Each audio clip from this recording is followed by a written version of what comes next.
Minsan, may babae sa buhay mo na hindi naman umaamin, hindi nagsasabi ng malalim na salita, pero may kung anong takot sa boses niya tuwing parang may posibilidad na mawala ka. Hindi niya diretso sinasabi na importante ka. Hindi niya inaamin na ikaw ang dahilan kung bakit iba ang tibok ng dibdib niya, pero ramdam mong ayaw kanyang mawala. At minsan, kuya, mas malakas pa ang mga kilos kaysa sa salitang hindi niya masabi. Mapapansin mo ito sa paraan ng paghawak niya sa presensya mo. Hindi siya clingy, hindi siya demanding, pero may tensyon na parang hinahawakan kanya ng mahigpit kahit hindi kayo magkahawak ng kamay. Makikita mo sa mukha niya ang ilang segundo ng tahimik na pag-aalala kapag nabanggit mong may pagbabago sa schedule mo o may balak kang lumayo ng konti. Hindi niya ito kinokontrol, pero lumalabas na para bang gusto niyang siguraduhin na hindi siya ang dahilan ng paglayo mo. At dito nagsisimula ang unang senyales, ang paraan niyang bantayan ang distansya ninyong dalawa. Kapag gusto ka ng isang babae pero ayaw niyang mawala ka, nagiging sobrang aware siya sa kung gaano kakalapit at gaano kalayo. Kahit simpleng pag-upo mo sa kabilang side ng mesa ay pansin niya. Kahit maliit na pagbabago sa tono mo, napapansin niya. Hindi niya ito pinag-iisipan pero nagre-react ang katawan niya na parang may instinct na nagsasabing baka may panganib sa connection ninyong dalawa. Mapapansin mo rin na kapag may ibang tao, lalo na babae, na nagiging masyadong malapit sa'yo, bigla siyang nagiging tahimik. Hindi selos na malakas, hindi eksena, kundi yung subtle na pag-withdraw na parang may tinamaan siyang hindi niya maipaliwanag. Hindi niya gustong aminin sa sarili niya na nasasaktan siya. Kaya ang ginagawa niya ay binabantayan ka mula sa gilid habang nagpapanggap na wala lang. Kumakapit siya sa thought na baka mawala ka kapag mali ang galaw niya, kaya sobrang ingat niya sa kilos, sa salita, sa timing. May mga araw din kuya na bigla siyang nagiging unusually sweet. Hindi sobra pero sapat para mapaisip ka. May message siyang hindi mo inaasahan. May tanong siyang mas personal kaysa dati. May concern siya na parang hindi bagay sa simpleng pagkakaibigan. Tapos kinabukasan, bigla siyang magiging distant na parang nainis sa sarili niya dahil masyado siyang nag-open. Ganito ang nangyayari kapag gusto ka ng isang babae pero ayaw aminin at ayaw ring mawala ka. May push and pull sa loob niya. Lumalabit siya dahil importante ka, pero lumalayo siya dahil natatakot siyang masira kung anumang meron sa inyong dalawa. Ang pinakamalalim na senyales ay ito. Kapag naramdaman niyang hindi ka okay, bigla siyang nagiging alert. Kahit simpleng pagbabago sa tono ng boses mo ay nag-iiba ang buong energy niya. Hindi ito ginagawa ng babae kung sino lang. Ginagawa lang ito kapag natatakot siyang mawala ng taong mahalaga. Hindi niya hahayaang mawala ka ng hindi man lang siya kumilos kahit papaano para ipakitang nandyan siya. At kuya, kung napapansin mo ang mga ganitong kilos, hindi mo ini-imagine, hindi ka nag-a-assume, hindi ito pakiramdam lang. Ito ang mga micro-actions ng isang babaeng hindi handang mawala ka kahit hindi niya kayang sabihin ng diretsyo. May mga babae kuya na sanay maging matatag, sanay maging independent, sanay na hindi umasa haninuman. Pero kapag may lalaking ayaw nilang mawala, unti-unti silang nagbabago ng paraan na hindi nila napapansin. Hindi dramatic, hindi clingy, hindi OA. Tahimik pero consistent. Isa sa pinakamalalim na senyales ay ang paraan niyang maging present sa buhay mo sa mga sandaling hindi naman kailangan. Mapapansin mo na may timing siya na parang laging sakto. Hindi siya laging unang nagme-message, ngulit kapag may araw na parang mabigat ang pakiramdam mo, bigla siyang papasok sa chat na may simpleng, "Kamusta?" Hindi niya ito ginagawa sa lahat ng tao. Kapag tanong niya ay hindi generic, kundi ramdam mong may tunay na pag-aalala, ibig sabihin ay alive siya sa emotional changes mo. Hindi niya maamin sa sarili niya pero binabantayan ka niya dahil may takot siyang baka unti-unti kang mawala kung hindi ka niya kinokonekta. Makikita mo rin sa paraan niya magtanong. Hindi niya itatanong kung ano na ang plano mo sa buhay, pero gusto niyang malaman kung saan ka papunta. Gusto niyang malaman kung sino kasama mo ngayon, hindi dahil controlling siya, kundi dahil gusto niyang maramdaman na may lugar pa rin siya sa mundo mo. Kapag may babae na ayaw kang mawala, gusto niyang siguraduhin na hindi siya naiiwan sa labas ng kwento mo. Hindi niya kailangan ng title, pero kailangan niya ng assurance na hindi siya naluluma sa buhay mo. Minsan kuya, may moments na bigla siyang magiging sensitive sa mga maliit na bagay na hindi naman issue dati. Halimbawa, kapag bigla kang hindi nag-reply ng mas mahaba kaysa dati, mapapansin mong may pagbabago sa energy niya. Hindi niya ito sasabihin ng direkta. Hindi siya magdadrama, pero may shift sa tono niya. Parang nagtatago siya ng lungkot sa likod ng casual na salita. Ang totoo nito ay hindi siya galit, kundi natatakot na baka may distansyang nabubuo na hindi niya alam paano ayusin. Hindi niya sasabihin dahil ayaw niyang magmukhang needy. Ayaw niyang isipin mong umaasa siya, pero ang totoo, nasasaktan siya dahil mahalaga ka. Isa pang malinaw na senyales ay ang effort niyang i-maintain ang koneksyon ninyong dalawa kahit busy siya. May mga babae na kapag stressed, nag-check out, tumatahimik, lumalayo. Pero kapag ayaw kang mawala, gagawa siya ng paraan para huwag maputol ang thread na nagdudugtong sa inyo. Kahit simpleng reaction sa story mo, simpleng comment o simpleng inside joke na siya lang ang nagdadala, ibig sabihin ay pinoprotektahan niya ang space ninyong dalawa. Pinapaalala niya na nandyan pa rin siya, na hindi na hinahayaang mawala ka kahit dumadaan siya sa sarili niyang bagyo. May mga babae ring hindi expressive pero makikita mo ang pag-aalaga sa maliliit na gestures. Yung tipong maaalala niya kung anong oras ka usually kumakain o kung anong araw ka madalas pagod. Kaya kapag napansin niyang iba ang aura mo, bigla siyang tatanong kung kumain ka na o maaga ka bang natulog. Hindi ito scripted at hindi rin ito friendly concern. Ito ay subtle na way para maramdaman niya na may access pa rin siya sa iyo. Dahil sa loob niya may isang tiis na nagsasabing baka kapag hindi ka niya inalagaan kahit papaano, may ibang tao na gagawa nito at baka iyon ang dahilan ng paglayo mo. At kuya, may isang pattern na sobrang obvious kapag nakita mo pero lahat ng lalaki madalas hindi napapansin. Kapag gusto ng babae ang presence mo, nagiging mas calm ang energy niya sa paligid mo. Kahit stressful ang araw niya, biglang nagiging light ang galaw niya kapag ikaw ang kausap. Hindi niya ito control, pero ramdam ng katawan niya ang comfort at familiarity mo. At ang comfort ay hindi ibinibigay sa lalaking hindi mahalaga. Ginagawa niya lang ito sa lalaking hindi niya kayang mawala. May ugali ang isang babaeng ayaw kang mawala na hindi niya halos mapigilan kuya. Kapag napansin niyang unti-unting lumalayo ang mood mo o parang may ibang bagay na nakahila sa attention mo, bigla siyang nagiging extra warm para ibalik ang connection ninyong dalawa. Hindi ito pagpapapansin, hindi rin ito pang-aakit. Ito ay instinct na parang sinasabi ng puso niya na kailangan niyang hawakan ng presensya mo bago pa man ito tuluyang dumulas sa pagitan ng mga daliri niya. Mapapansin mo ito sa paraan niyang biglang maging thoughtful. Kung dati ay simple lang ang messages niya, bigla siyang maglalagay ng konting effort.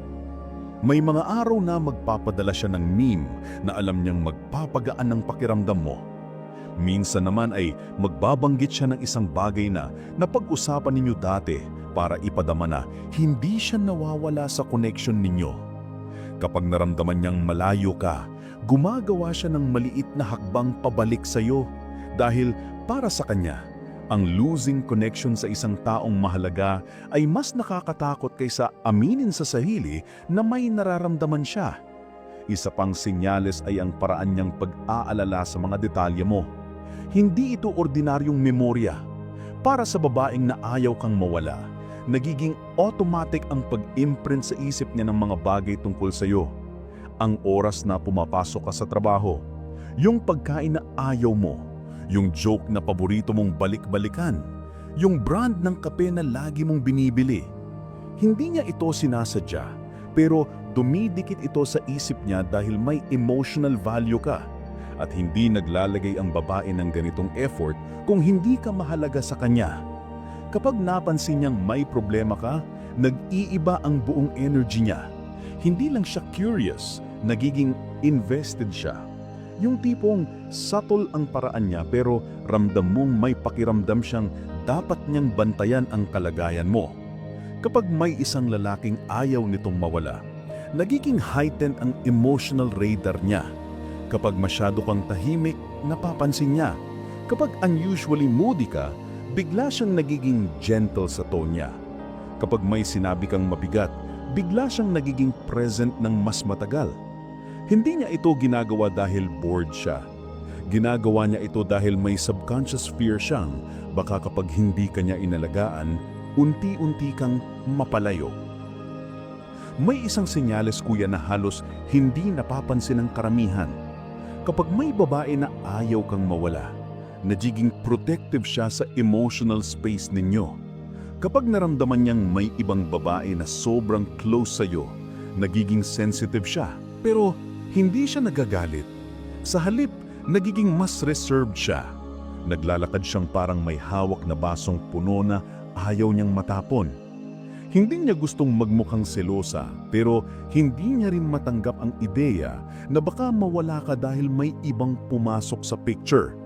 Kaya makikita mo na bigla siyang nagbabago ng tono kapag nabanggit mo ang isang babaeng masyadong sweet sa'yo.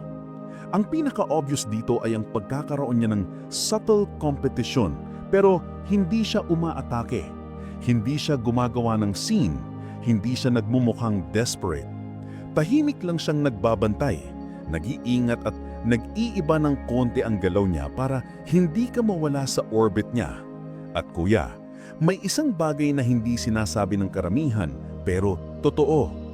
Kapag ang babae ay may takot na mawala ka, nagkakaroon siya ng mga maliliit na moments ng vulnerability na hindi niya kayang pakita sa iba. Yung tipong bigla siyang magsasabi ng isang personal na kwento na hindi niya ibinabahagi kahit kanino. Yung tipong bigla siyang nagiging tahimik at maging honest tungkol sa isang bagay na nagpapabigat ng dibdib niya. Ito ang paraan niyang subconsciously na ipaalam sa iyo na may tiwala siya at gusto niyang manatili ka sa buhay niya. Dahil alam niyang kapag nagbukas siya ng kaunti ang gate ng puso niya, hindi ka dapat lumabas. May isang senyales kuya na pinakamalalim sa lahat at kapag nakita mo ito, hindi mo na kailangang hulaan kung anong lugar mo sa puso niya. Kapag ang babae ay ayaw na ayaw kang mawala, nagbabago ang paraan niya ng pag-prioritize ng oras at energy niya.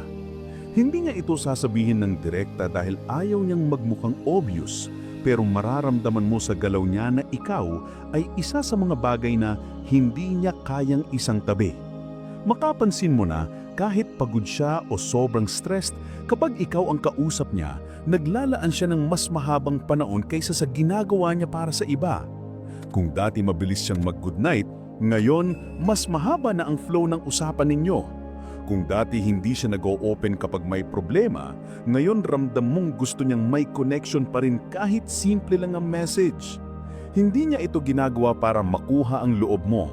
Ginagawa niya ito dahil may takot siyang baka kapag hindi niya pinahalagahan ang presence mo sa araw-araw, unti-unti kang mapalayo nang hindi niya namamalayan. Isa pang malakas na palatandaan ay ang paraan niyang mag-effort na hindi ka madismaya sa kanya. Kahit hindi kayo official, may silent pressure siya sa sarili na maging consistent sa iyo. Kapag napansin niyang parang na-off ka sa ginawa niya, bigla siyang nagiging extra polite o extra gentle. Hindi dahil natatakot siya sa iyo, kundi natatakot siyang baka yun ang simula ng paglamig mo. Makikita mo ito sa mga maliliit na adjustments. Kung napansin niyang hindi mo gusto yung isang joke niya, iniiwasan niyang ulitin iyon. Kung napansin niyang hindi mo vibe yung isang comment niya, nagiging mas maingat siya sa next messages. Ito kuya ay hindi behavior ng babaeng wala lang sa'yo. Ito ay behavior ng babaeng linalaban ng posibilidad na mawala ka. At marahil ang pinakamatingkad na senyales ay kung papaano siya mag-react kapag nabanggit mo ang paglayo, pagbabago o pagkawala. Kahit simple mo lang sinabi, mapapansin mong nag-iiba ang boses niya. Nagiging mas tahimik siya, mas mabagal sumagot, mas conscious sa bawat salita. Hindi niya ito kayang itagi dahil sa loob niya. May takot siyang baka kapag hindi niya inalagaan, unti-unti kang mapalayo nang hindi niya namamalayan. Isa pang malakas na palatandaan ay ang paraan niyang mag-effort na hindi ka madismaya sa kanya. Kahit hindi kayo official, may silent pressure siya sa sarili na maging consistent sa'yo. Kapag napansin niyang parang na-off ka sa ginawa niya, bigla siyang nagiging extra polite o extra gentle. Hindi dahil natatakot siya sa'yo, kundi natatakot siyang baka yun ang simula ng paglamig mo. Makikita mo ito sa mga maliliit na adjustments. Kung napansin niyang hindi mo gusto yung isang joke niya, iniiwasan niyang ulitin iyon. Kung napansin niyang hindi mo vibe yung isang comment niya, nagiging mas maingat siya sa next messages. Ito kuya ay hindi behavior ng babaeng wala lang sa'yo. Ito ay behavior ng babaeng linalaban ng posibilidad na mawala ka. At marahil ang pinakamatingkad na senyales ay kung paano siya mag-react kapag nabanggit mo ang paglayo, pagbabago o pagkawala. Kahit simple mo lang sinabi, mapapansin mong nag-iiba ang boses niya. Nagiging mas tahimik siya, mas mabagal sumagot, mas conscious sa bawat salita. Hindi niya ito kayang itagi dahil sa loob niya, may takot siyang baka totoo ang sinasabi mo. Kahit pilitin niyang magpaka-chill, may kunting lungkot sa loob ng mga salita niya. May iwas siyang ipakita ito pero ramdam mong may bigat na hindi niya maipaliwanag. May mga pagkakataon din na magsasabi siya ng mga bagay na may dobling meaning. Mga pahayag na parang normal pero kung marunong kang makinig, may halong pag-aalinlangan doon at isang tanong na hindi niya masabi ng direkta kung hanggang kailan ka ba na mananatili. Kapag sinabi niyang ingat ka kahit hindi naman kailangan o kapag bigla siyang nagsabi na sana okay ka lang kahit wala namang problema o kapag bigla siyang nag-check-in sa'yo pagkatapos ng isang simpleng story na medyo iba ang tono mo. Kuya, yon ang paraan niyang hawakan ka ng hindi halata. At ang pinakahuling senyales ay ito at ito ang pinaka hindi inaamin ng babae. Kapag ramdam niyang malapit kang mawala, gumagawa siya ng tahimik na hakbang para ipaalala sa iyo na nandyan siya at hindi niya gustong matapos ang connection. Pwede itong biglang pag-soften ng tone. Pwede itong pagkwento ng mas personal. Pwede itong invitation na hindi niya kayang sabihin ng direkta pero ramdam mong umaabot siya sa iyo. Hindi niya kailangang sabihin na gusto ka niya. Hindi niya kailangang umamin. Ang kilos ng isang babaeng natatakot kang mawala ay mas malakas kaysa sa anumang salita. At kung nararamdaman mo ito, kuya, tandaan mo ito. Hindi lahat ng babae kayang sabihin ng direkta ang nararamdaman nila. Pero ang totoo, hindi lahat ng lalaki nagiging ganito kaimportante sa isang babae na natatakot siyang mawala ka kahit hindi pa kayo. Ang tanong na lang ngayon ay, handa ka bang hawakan ng connection na pinoprotektahan niya? Kasi kung ganun kagaling ang pagtrato niya sa presence mo, hindi kanya basta-basta tinitignan at hindi kanya basta-basta kayang bitawan. Minsan may babae sa buhay mo na hindi naman umaamin, hindi nagsasabi ng malalim na salita, pero may kung anong takot sa boses niya tuwing parang may posibilidad na mawala ka. Hindi niya diretsong sinasabi na importante ka. Hindi niya inaamin na ikaw ang dahilan kung bakit iba ang tibok ng dibdib niya. Pero ramdam mang ayaw kanyang mawala. At minsan kuya, mas malakas pa ang mga kilos kaysa sa salitang hindi niya masabi.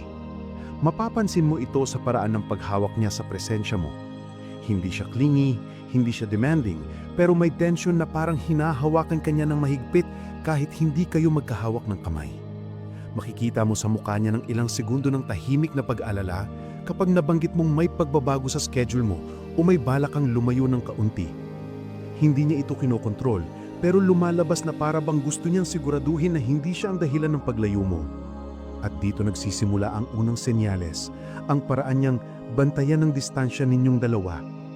Kapag gusto ka ng isang babae, pero ayaw niyang mawala ka, nagiging sobrang aware siya sa kung gaano kakalapit at gaano kakalayo.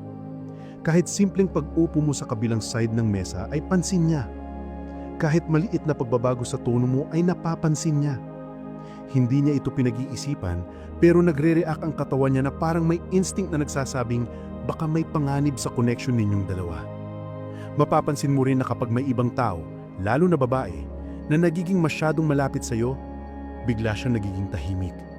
Hindi selos na malakas, hindi eksena, kundi yung subtle na pag-withdraw na parang may tinamaan siyang hindi niya maipaliwanag.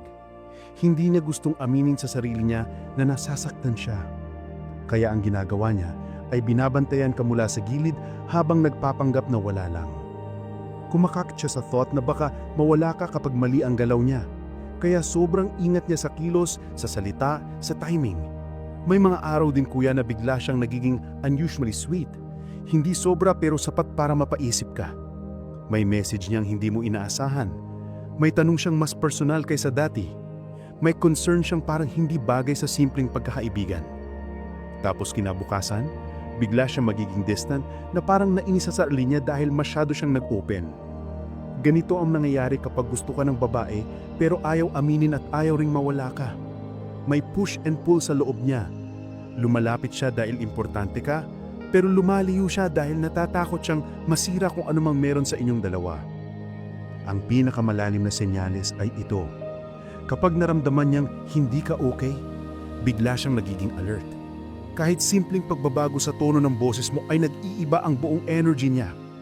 Hindi ito ginagawa ng babae kung sino lang. Ginagawa lang ito kapag natatakot siyang mawalan ng taong mahalaga. Hindi niya hahayaang mawala ka nang hindi man lang siya kumilos kahit papaano para ipakitang nandyan siya. At kuya, kung napapansin mo ang mga ganitong kilos, hindi mo ini-imagine, hindi ka nag-a-assume, hindi ito pakiramdam lang. Ito ang mga micro-actions na isang babaeng hindi handang mawala ka kahit hindi niya kayang sabihin ng diretsyo. May mga babae kuya na sanay maging matatag, sanay maging independent, sanay na hindi umasa sa kanino man. Pero kapag may lalaking ayaw nilang mawala, unti-unti silang nagbabago sa paraan na hindi nila napapansin. Hindi dramatic, hindi clingy, hindi OA. Tahimik pero consistent. Isa sa pinakamalalim na senyales ay ang paraan niyang maging present sa buhay mo sa mga sandaling hindi naman kailangan. Mapapansin mo na may timing siya na parang laging sakto. Hindi siya laging unang nagme-message, ngulit kapag may araw na parang mabigat ang pakiramdam mo, bigla siyang papasok sa chat na may simpleng, "Kamusta?" Hindi niya ito ginagawa sa lahat ng tao. Kapag tanong niya ay hindi generic, kundi ramdam mong may tunay na pag-aalala. Ibig sabihin ay alive siya sa emotional changes mo. Hindi niya maamin sa sarili niya pero binabantayan ka niya dahil may tagot siyang baka unti-unti kang mawala kung hindi ka niya kinokonekta. Makikita mo rin sa paraan niyang magtanong. Hindi niya itatanong kung ano na plano mo sa buhay pero gusto niyang malaman kung saan ka papunta. Gusto niyang malaman kung sinong kasama mo ngayon. Hindi dahil controlling siya, kundi dahil gusto niyang maramdaman na may lugar pa rin siya sa mundo mo. Kapag may babaeng ayaw kang mawala, gusto niyang siguraduhin na hindi siya naiiwan sa labas ng kwento mo. Hindi niya kailangan ng title pero kailangan niya ng assurance na hindi siya naluluma sa buhay mo. Minsan kuya, may moments na bigla siyang magiging sensitive sa maliliit na bagay na hindi naman issue dati. Halimbawa, kapag biglahang hindi nag-reply ng mas mahaba kaysa dati, mapapansin mong may pagbabago sa energy niya. Hindi niya ito sasabihin ng diretsyo. Hindi siya magdadrama pero may shift sa tono niya. Parang nagtatago siya ng lungkot sa likod ng kasual na salita. Ang totoo nito ay hindi siya galit, kundi natatakot na baka may distansyang nabubuo na hindi niya alam paano ayusin. Hindi niya sasabihin dahil ayaw niyang magmukhang needy. Ayaw niyang isipin mong umaasa siya. Pero ang totoo, nasasaktan siya dahil mahalaga ka. Isa pang malinaw na senyales ay ang effort niyang i-maintain ang connection ninyo kahit busy siya. May mga babae kapag stressed, nagche-check out, tumatahimik, lumalayo. Pero kapag ayaw kang mawala, gagawa siya ng paraan para huwag maputol ang thread na nagdudugtong sa inyo. Kahit simpleng reaction sa story mo, simpleng comment, o simpleng inside joke na siya lang ang nagdadala, ibig sabihin ay pinoprotektahan niya ang space ninyong dalawa. Pinapaalala niya na nariyan pa rin siya, na hindi niya hinahayaang mawala ka kahit dumadaan siya sa sarili niyang bagyo. May mga babae ring hindi expressive, pero makikita mo ang pag-aalaga sa maliliit na gestures. Yung tipong maalala niya kung anong oras ka usually kumakain o kung anong araw ka daanas pagod. Kaya kapag napansin niyang iba ang aura mo, bigla siyang tatanong kung kumain ka na ba o maaga ka bang natulog. Hindi ito scripted at hindi rin ito friendly concern. Ito ay subtle way para maramdaman niya na may access pa rin siya sa iyo. Dahil sa loob niya, may isang tinig na nagsasabing baka kapag hindi ka niya inalagaan kahit papaano, may ibang tao na gagawa nito at baka iyon ang dahilan ng paglayo mo. At kuya, may isang pattern na sobrang obvious kapag nakita mo pero lahat ng lalaki madalas hindi napapansin. Kapag gusto ng babae ang presence mo, nagiging mas calm ang energy niya sa paligid mo. Kahit stressful ang araw niya, bigla nagiging light ang galaw niya kapag ikaw ang kausap. Hindi niya ito control pero ramdam ng katawan niya ang comfort at familiarity mo. At ang comfort ay hindi ibinibigay sa lalaking hindi mahalaga. Ginagawa niya lang ito sa lalaking hindi niya kayang mawala.